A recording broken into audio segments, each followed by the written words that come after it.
Firstly, I wanted to congratulate you on becoming head coach of the women's cricket team. Thanks very much.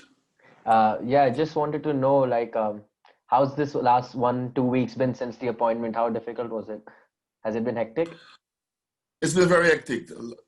Even though we've not been able to go and play any cricket or meet up and see the girls and stuff, it's just a lot of meetings and planning behind the scenes stuff. Taking everything into account with COVID still around. Doesn't know when we're actually going to get on the field and play again as yet, but we're working on that. So it's a lot of technicalities thing we're working on in terms of if they start to play, when they can start, how it's going to be done, what's safe first, and just looking at all aspect of it. Yeah, so obviously, it must be exciting to see the kind of attention it's been getting since you've become head coach. Women's cricket's getting a lot of attention, so that must be promising going forward, looking into the future.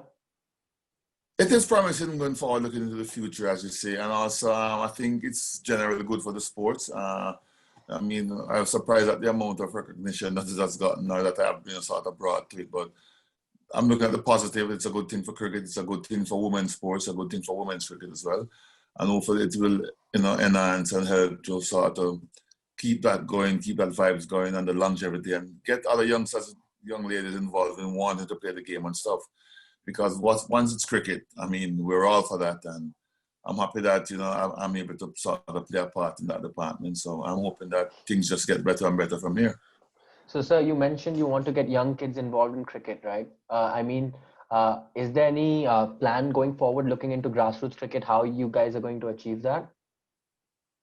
Yeah, there's plans and there's ongoing discussion that I've already started to try to get into the schools, to try to develop under 15, under 19 programs for the ladies so that they can play and we can get more talent coming through, have talent scouts going around the region, try to get kiddies cricket and stuff so we can sort of widen the database and we can have a look at a lot more cricketers. So that's some of the plans discussing now. And I think one of the forefront on the front burner is the under 19 Women's World Cup, which I think is crucial. If we can get the under 19 Women's World Cup going, then obviously you'll have talent to look at during that, and that you should get a couple of emerging players from that as well.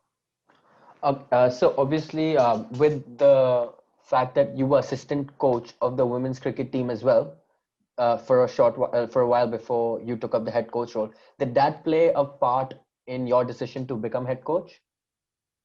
Yes, it did. I realized I had a part to play that I could help, and then when they put the position up for sort of tender, I did because it's something I wanted to do. It wasn't a case of I genuinely wanted to help because I think I had a part to play. Fortunate for me, eventually, that role was bestowed upon me. So the work has now started, and it's a lot of work to be done, but I'm prepared for it. I'm up for it, and I'm just getting ready for that challenge because it's going to be challenging. It's not going to be easy. A lot of hard work to be done.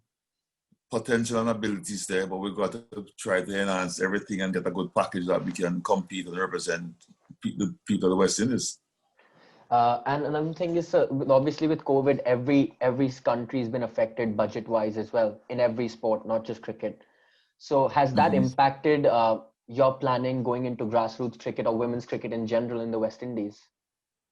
Yeah, it's a major impact at the moment because we can't do anything. Even the contracted ladies are not able to go out and practice and get stuff done at the moment because there's restrictions different from territory to territory, island to island.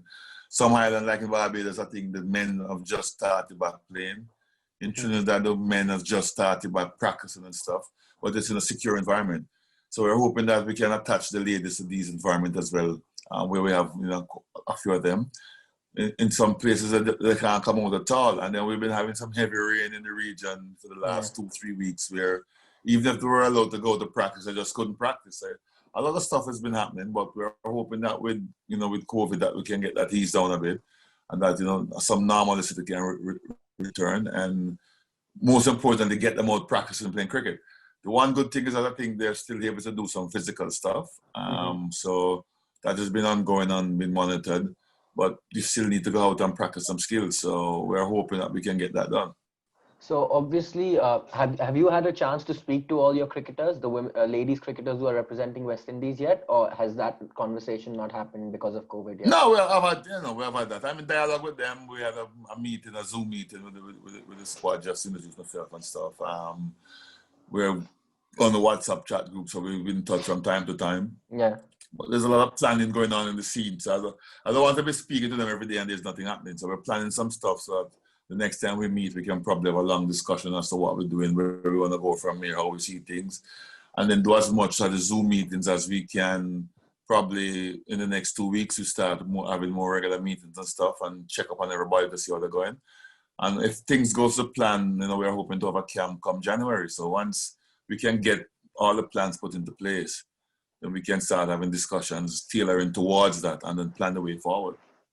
So obviously the World Cup qualifiers were supposed to be this year in 2020, and I assume the plan was to tailor towards that. But now with that being delayed, has that kind of affected your plans and how you want to go ahead with it? Or has that is kind of a blessing that you've got a longer time to prepare for the qualifiers? It has pluses and minuses, and we will have a lot of cricket to be played before the World Cup qualifiers based on how things are now. So we'll have to replan and look at what we have and see how best we can make it work. So the downside is we won't have a lot of cricket, but the upside is we have some time to plan. Mm-hmm. So we might not have had a chance, so we might have to try to squeeze in maybe 2 camps before the qualifiers. The ladies will have some regional to play at home, and if we can get a tour as well, then there'll be a fair amount of cricket to be played before the qualifiers, which is what we want, which is what I would ideally want. For us to be going to the qualifiers, having a fair amount of cricket under our belt, getting ready to peak, and then try to peak at the qualifiers to ensure that we qualify. I was watching one of your earlier press conferences, and you mentioned that one of your goals is to get West Indies playing their own brand of cricket, the West Indies brand of cricket. And obviously that comes with winning. That's what you said. Fun and winning goes hand in hand. So how do you plan to instill that winning mentality within the group now? Like you've obviously won so much in your career. How do you plan to, what's the process like now? Well, the process is going to be a lot more self-belief because I believe the ladies have potential, ability and talent, but they probably lack a little bit of self-belief and self-confidence. And I think one or two might be afraid of fail. And sometimes when you're afraid of failing, it doesn't bring the best out of you. So it's a combination of putting all that together and then the consistency in how we execute. So those are the areas I'll be looking at and focusing on and trying to instill in them that level of confidence that, I don't mind if you fail once or twice. Just go out and, give us what you have. Let's see what you got to put on show. So obviously, sir, in 2016, West Indies women won the T20 World Cup.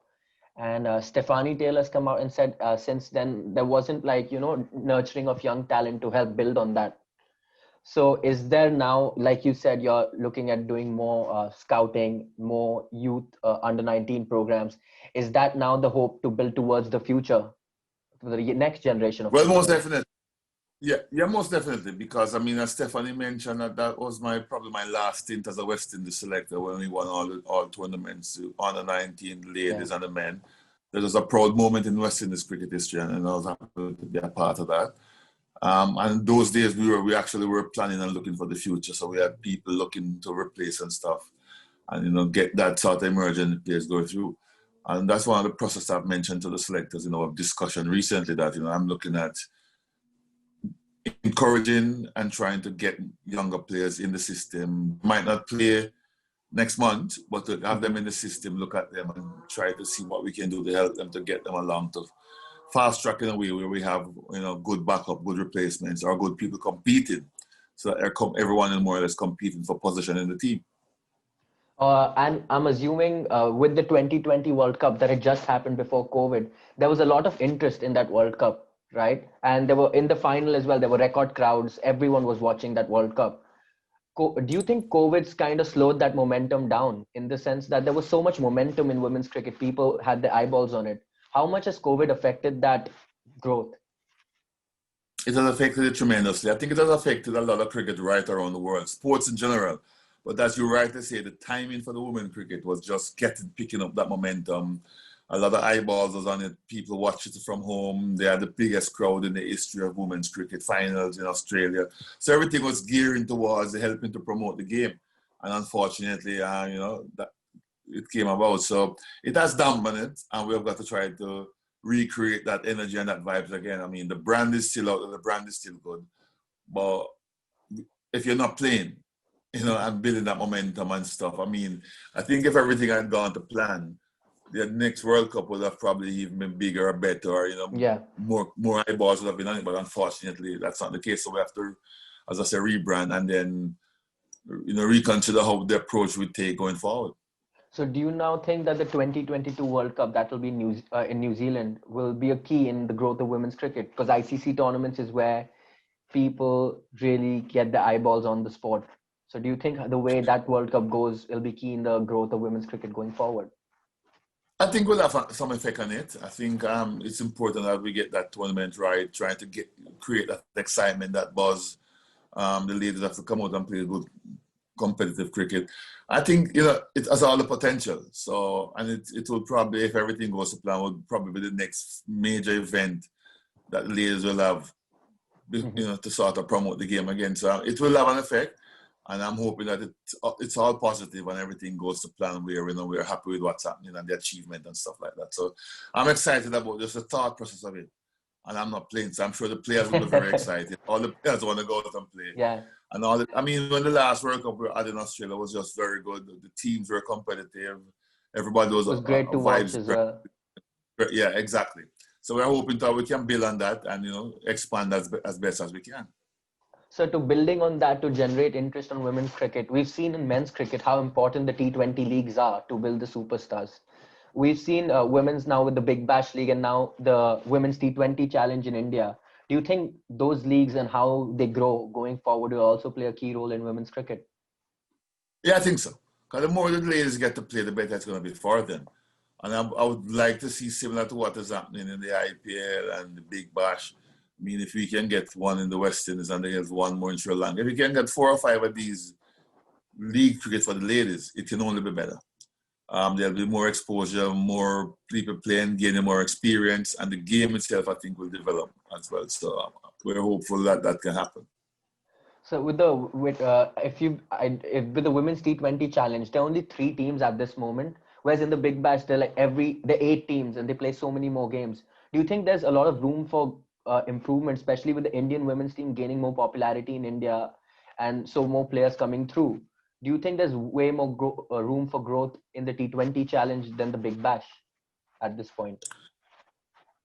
I think it's probably both going to be managed, but both has the potential. Obviously, with the Big Bash, it has the potential of giving more players an opportunity to come in and play, so they can be more overseas players, more Australian players, more local players playing in the Big Bash. So that has the potential for growth. When with the IPL Challenge, you probably only have 4 teams or 5 teams, so it's not as much players as is possible. But the only disappointment I have is that they have them running at the same time, where you couldn't have, the better players in the Big Bash play and then come over to play. It would be nice to get more exposure, but at least more players are still getting a chance to play. But, it's like they're competing with each other, if you want to put it that way. And it would have been nice if it could have sort of avoided that sort of collision, but it's understandable it's that time of the year it's going to be played. But I think both has the potential to help the growth of cricket, or women's cricket. And how important will ICC's contribution be to the growth of cricket going forward? Like you mentioned, the ICC World Cup will be important, but in other because of COVID, how much more important does ICC's role become in helping the growth of women's cricket? I mean, if they can help in terms of development of players, some grassroots cricket, some funding for that. Bottom line going to come down to a bit of funding.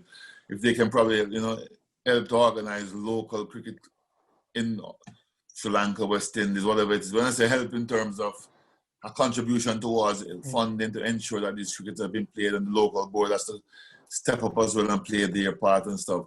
And, if they're mandated and instructed and there's some cycle that can go on that we play cricket, a lot more local cricket has been played in, as I said, India, Sri Lanka, Pakistan, West Indies, where the girls get more opportunity of playing.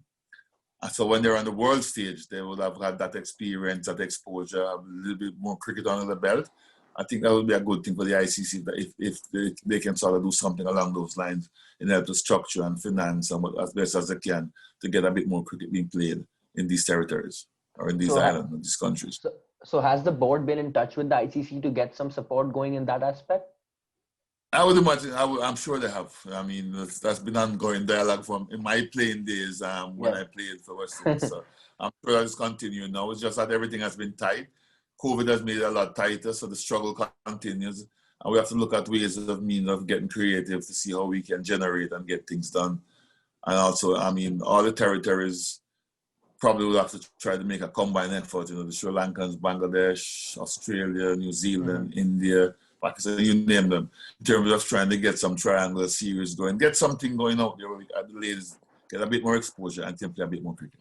And when's the earliest do you think you'll be able to get on the field with the women's cricket team in the West Indies now? We are planning to have a camp next year as soon as January comes. We're hoping to, but it's hard to predict a date and stuff as yet. But we are hopeful that come January we can at least get them out playing, have the camps started, and then West Indies regional is scheduled for the women as well. So if they can have a camp and have a regional, they'll have two types of cricket before the final camp sort of team selection for World Cup qualifiers. So that's part of the planning now, and we're hoping that we can get everything done as we're planning and hoping for. So I'm watching one of your interviews where you also mentioned that cricket as a sport is a lot more technical than football, requires a lot more equipment. And for example, compared to football where all you require is a ball and everyone can just play, right? So how is cricket going to deal with that kind of competition, or do you think that it's just different? You can't compare the two. It's difficult to compare the two. I mean, when we played cricket, or when I played cricket, especially school cricket, all you needed was your cricket uniform. The schools would provide the bats, the pads, the balls were there, the glove, everything. It's different now. A lot of players have their own personalized stuff. Everybody has their own, the bats and the pad that fits them, whatever. And that's the sort of transition that has made with the game. So if some parent can't afford it, they feel intimidated and stuff like that. As I said, well, in football now, once you have your own gear, the coach just provide a football and you're good to go. So it's different in a way, but I think it's how times have changed and what is happening. And we just have to move with it and cope with it as best as we can. All right. So the other thing I wanted to also discuss was when the pandemic happened, Black Lives Matter movement gathered a lot of momentum.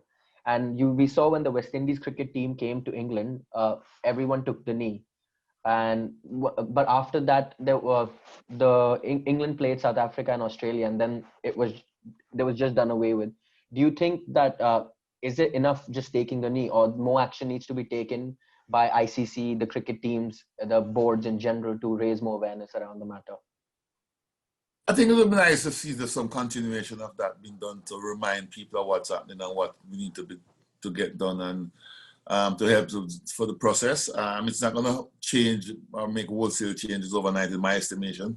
But if there's gentle reminders, there's awareness so people is aware of it, then it will help. So obviously when the West Indies was there, was a big drawing card. And it would have been nice to see Australia and England and Pakistan continue after. When we had the CPL, all the big matches or every new venues that did that.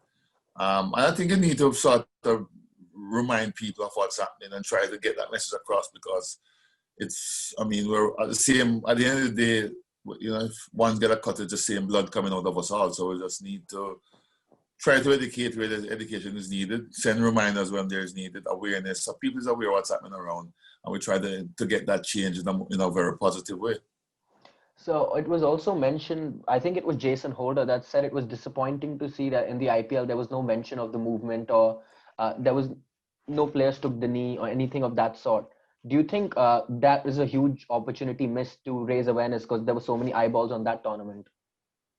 I certainly think so. I mean, Jason has mentioned it, Michael Holden has mentioned it, quite a few other people has mentioned it, that it would have been nice for that continuation. And I think a tournament as big as the IPL, it would have been nice to have something going on maybe at the start of the tournament and then in the finals. You don't want to be doing it every day, but at the start of the tournament, you probably have that so people see it, and then in the finals, you move away from it. But at least you're creating that awareness and, letting people know what's going on.